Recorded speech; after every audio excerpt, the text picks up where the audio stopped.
And so this is called An Ode to Teenage Girls for the teenage girls at Los Gatos and Saratoga High School.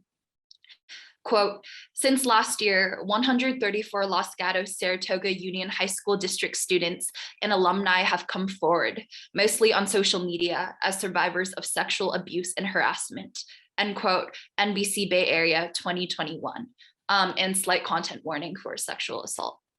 I want to write an ode to all the teenage girls, an ode to all the awkward, cherry lip-glossed halfway women who never failed to grace the hallways of high school at the ungodly hour of 7:30 a.m. each morning, an ode to teenage girls who sneak icebreakers into their mouths between sentences during Socratic seminars, girls who know that names aren't important when you're bleeding, girls who go around tucking sticks of tampons and spearmint gums into other girls' palms like pseudo-fairy godmothers. I want to write an ode because all the girls in my grade are scrappy, good at spinning puns out of thin air and mending torn dresses in crowded bathrooms with adrenaline and safety pins. I want to write an ode because all the girls in my grade are determined, because no teenage girl has ever backed down from an argument about feminism or human rights or Gossip Girl, because the girls in my grade don't take no for an answer. A talent we inherited from upperclassmen boys cloaked in Letterman jackets. My best friend once told me, it doesn't matter how you were taught a skill as long as it is yours to use now. And 3 years later, she is now a 2-time debate state champion known for her persistence. My best friend wears no limits like a badge, refurbishes the bad memory until it is a first place trophy. And the girls in my grade are magic like that. All of us, expert linguists, too skilled at conjuring euphemisms out of thin air, too familiar with having to bend goodness out of every bad situation until the salted wound fades into nothing more than a forget-me-not. See, the girls in my grade are magic, but sometimes even magic falls short from grace.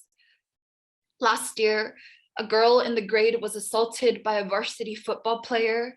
That day, there was no magic in the hallways.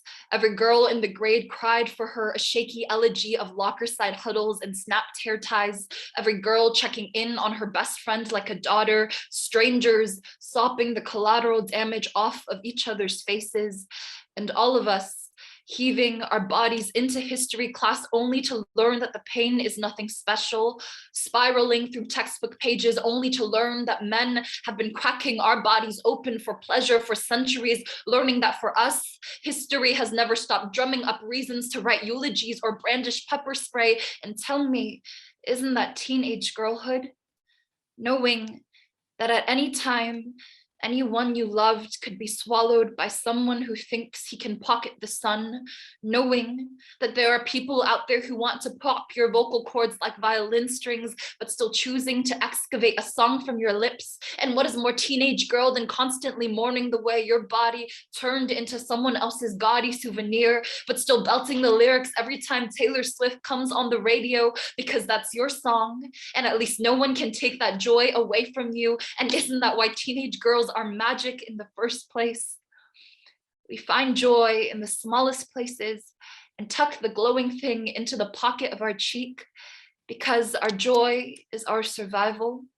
Survival for times when they will call you weak, comical, uncanny, for when they will tell you to go back to popping bubble gum and flipping magazine covers, yell at you and say that your scream will always be more villainous than any boy's wild and thumping palms. And sometimes they will tell you that it is useless, that praying for any ending other than a burning one is futile, that wishing for a tomorrow where no one is being silenced or stomached whole is foolish, but we still do it anyways.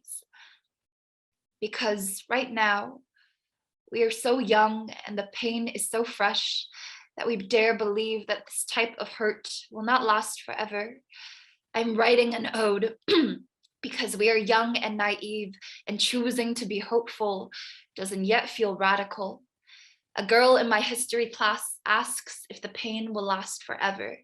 Solemn and quiet, my history teacher is a woman in her late 30s. She doesn't wear lip gloss or chew spearmint gum, but I imagine that she too was once a teenage girl, wide-eyed and hopeful, sitting in the back of an A-push classroom, dreaming of a place where no man can cast a large shadow, doing what teenage girls do best, praying for a soft rebirth. Thank you.